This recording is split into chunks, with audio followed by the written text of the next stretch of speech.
All right, so when you're digging into a company's financials, one of the first numbers you're probably going to see is its profitability per share. And it seems so simple, right? But that headline number, well, it often hides a much more complicated truth. The story isn't always what it seems on the surface. I mean, this is the big question every single investor asks. The company comes out with $1 billion profit, you own 100 shares, so what's your cut? Exactly how big is your slice of that success? Well, figuring that out means we have to look a little deeper. So to figure out our slice of the profit, we need a starting point. And that starting point is a very common three-letter acronym that you've probably seen absolutely everywhere. And that acronym is EPS, or earnings per share.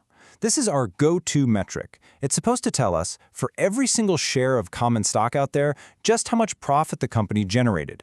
It's really the most basic way we measure our slice of the pie. Now, in a perfect world, calculating this is super simple. And for some companies, it is. The simple version is called basic earnings per share. The formula for basic EPS, or BEPS, is really straightforward. You take the company's net income, you subtract out any dividends that are owed to preferred shareholders because, they get paid first, and then you divide that number by the average number of common shares that were out there during the period. Simple, right? And yeah, it is. BEPS gives you a perfect snapshot. But here's the huge catch. It only really works for companies with what we call a simple capital structure. And let's be honest, in today's world of finance, simple isn't always the case.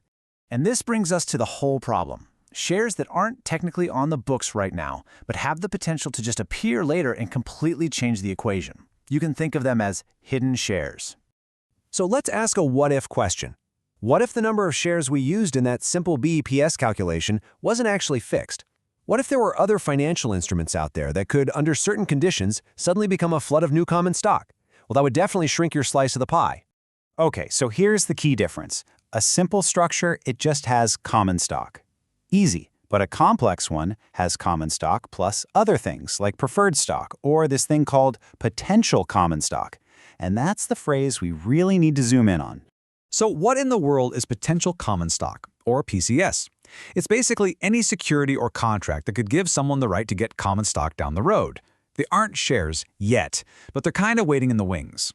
And here are the usual suspects. We're talking about convertible bonds, employee stock options, or shares that are promised if the company hits certain targets. Any of these could essentially create new shares out of thin air, diluting everyone else. Okay, so if these potential shares exist, we obviously need a way to account for them. We need a calculation that answers our what-if question. And that calculation, as you might have guessed, is called diluted earnings per share. I want you to think of diluted EPS, or DEPS, as the ultimate conservative metric. It's basically the company showing you the absolute worst-case scenario.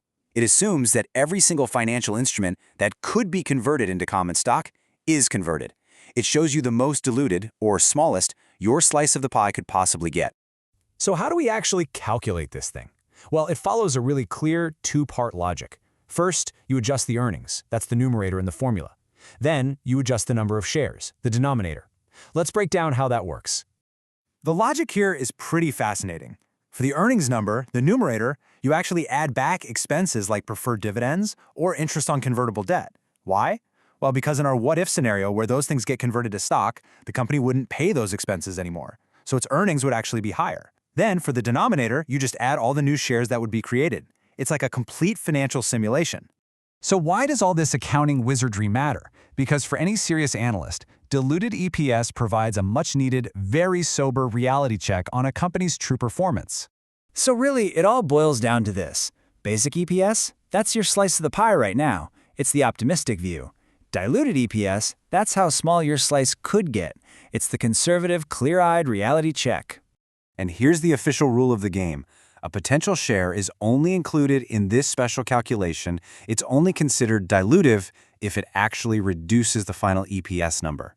The whole point of this exercise is to find that worst-case floor for earnings per share. So, if you see a company where the diluted EPS is lower than the basic EPS, don't panic. That's not necessarily a bad thing. In fact, it's an honest thing. It just means the company is giving you a more complete picture of its financial reality, including all those potential claims on its earnings.